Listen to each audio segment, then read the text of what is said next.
Hello guys, meron ako ditong Omega C Master.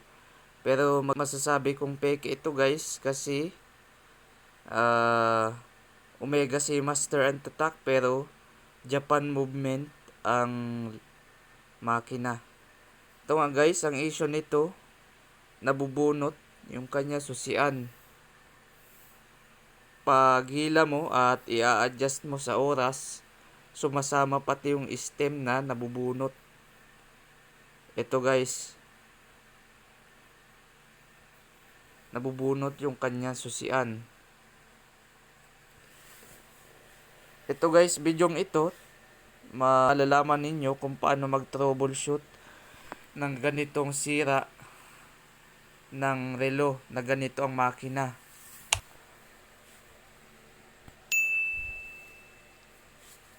OS movement ito guys, Japan movement. At ito nga guys, bubuksan natin itong makina.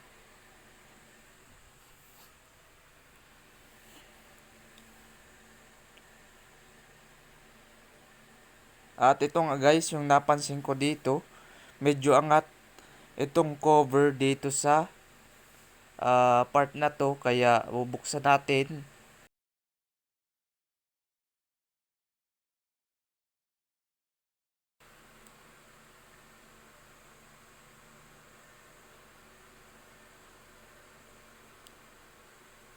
Ito guys, binuksan ko na yung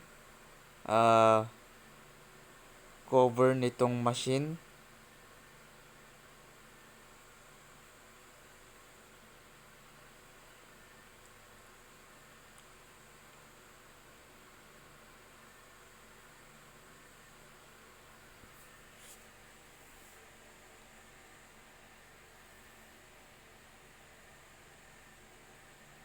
Ito guys, panoorin ninyo mabuti para malaman ninyo yung basic na pagto-troubleshoot ng mga ganitong makina na nahuhugot ang buong susian pag ina-adjust sa oras.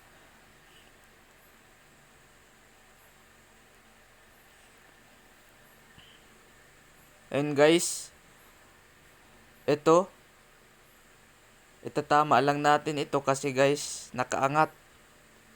At ayun, naitama na natin. Kaya guys, malamang sa malamang, okay na ito.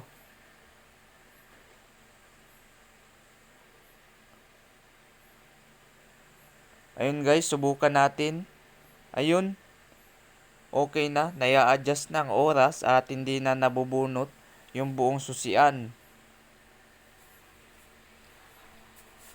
At syempre guys, pagka ayos natin at na-align na natin yung dapat mai-align, ibabalik na natin itong machine cover.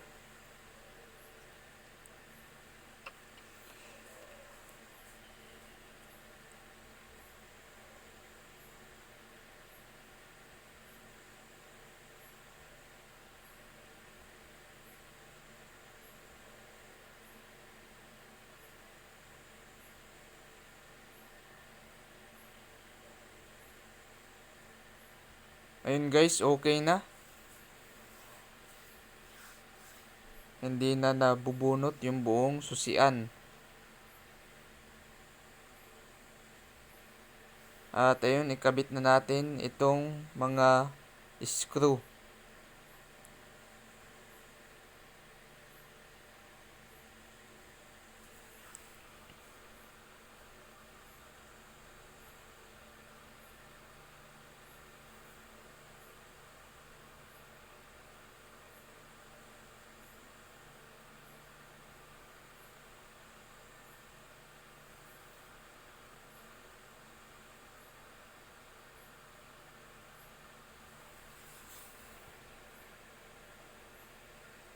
Ayun guys, tamang higpit lang sa mga screw para hindi masira yung platina.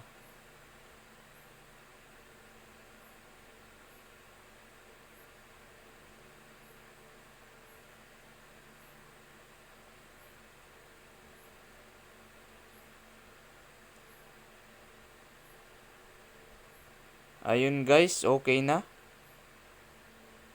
Naibalik na natin yung plate o yung cover nitong makina.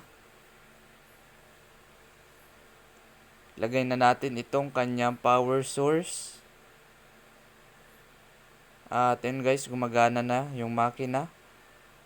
Ayun, gumagana siya. At ayun, nag-a-adjust na din o pwede na din i-adjust itong oras na hindi nahuhugot yung buong susian.